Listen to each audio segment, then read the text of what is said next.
The committee will be dealing with House issues, including the issue of recusals of MPs serving on the committee. Minister Senzo Mchunu is expected to appear before the committee tomorrow.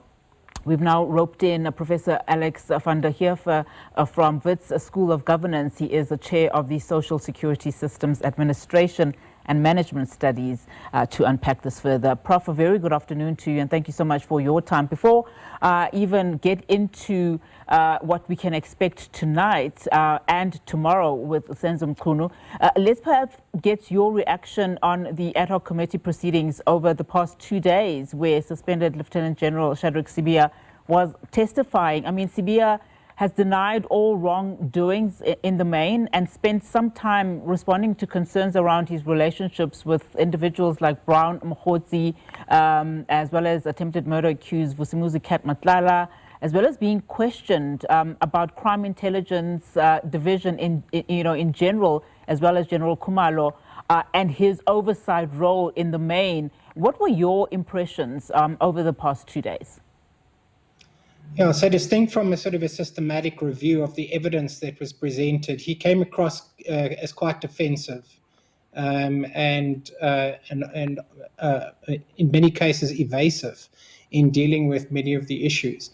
So I don't think that it was, he conducted himself very well, and it raises a lot of questions about whether or not the overall evidence against him is accurate and truthful, which would be very important. So yeah, I think it's a lot of it was concerning, but really he was trying to deflect.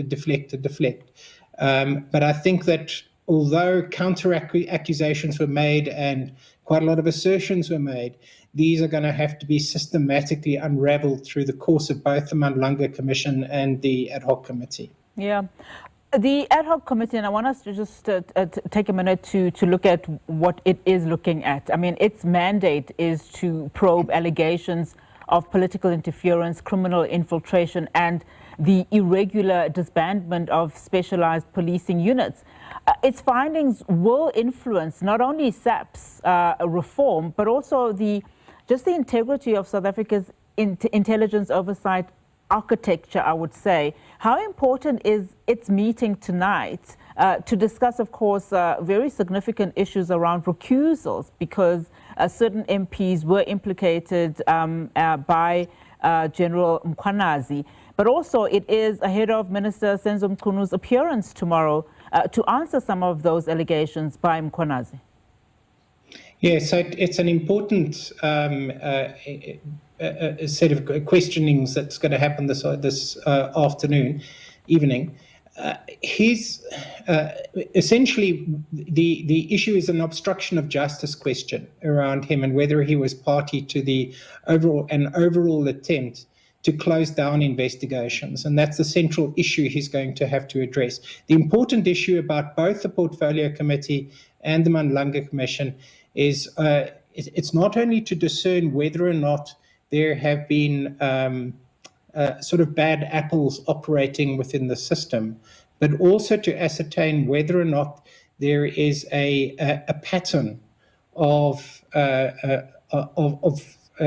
infiltration that's occurring here, whether it's an organized pattern, whether it's systematic, and what the cause is, if it is systematic, what the cause is, and whether or not we need to look at structural changes to our laws, our legal frameworks, to protect these institutions from infiltration. Because it appears from all the evidence that's presented to date, although not absolutely confirmed, that there is a pattern emerging, and it appears systematic, and it appears that what we have is a potential system of cover from the top to the bottom, that arises from political coverage that's given to people, deployed basically into particular positions in order to achieve certain objectives of closing down investigations and frustrating prosecutions, and then ultimately impacting on government departments that are being defrauded of funds.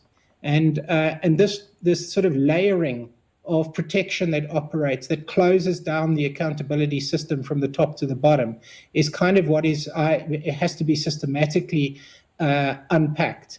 I think that is the objective of the Mandlanga Commission. I think that they're going very carefully to ascertain this pattern.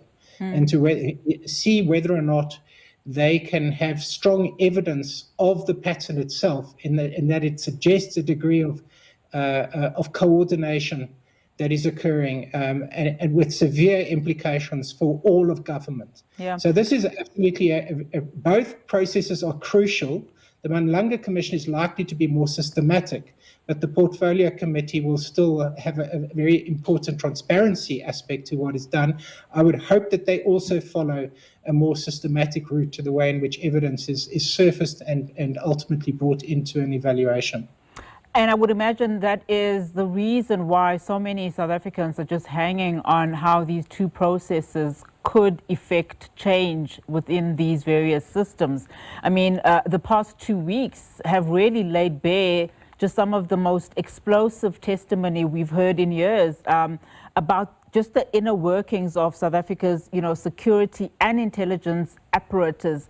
But one watches the previous report that we've just shown of the Police Portfolio Committee essentially seething because the Auditor General's report into the SAPS at the Portfolio Committee this morning didn't happen because neither the Acting Police Minister, Professor Firoz Kachalia, nor National Police Commissioner General Fani Masimula appeared this morning, and you hear MPs saying these are not being taken seriously. What do we then make of these developments, given just the seriousness of some of these allegations? Well, this is a serious dereliction to fail to come to the Portfolio Committee to present that information and the Auditor General's information. One of the reasons why it's crucial is when we look at the Mandlanga Commission and the Ad Hoc Committee, we're now dealing with the end point of a systematic ongoing capture of the top structures of our security system in South Africa and potentially parts of the justice system. That's the end point. If our normal systems of oversight are operating, you catch this earlier on. It doesn't become something that we ultimately require this level of intervention to unravel. So the very basic parts of our accountability system must operate, and not to arrive is really a severe dereliction. And it's not only in the police committee that we see this. It's across the board where members of the executive feel it's a nice to have to come. And in fact, it is absolutely crucial, and it has to become intrusive in investigating what is going on at the level of the executive, because what we're seeing in the Mandlanga Commission and the rest is stuff that we already do know is going on, but we're getting confirmation of it. And the parliaments should have been picking this up for years, and they haven't. Absolutely. Prof, thank you so much for your insights and your input. Professor Alex van der Heever from Wits School of Governance.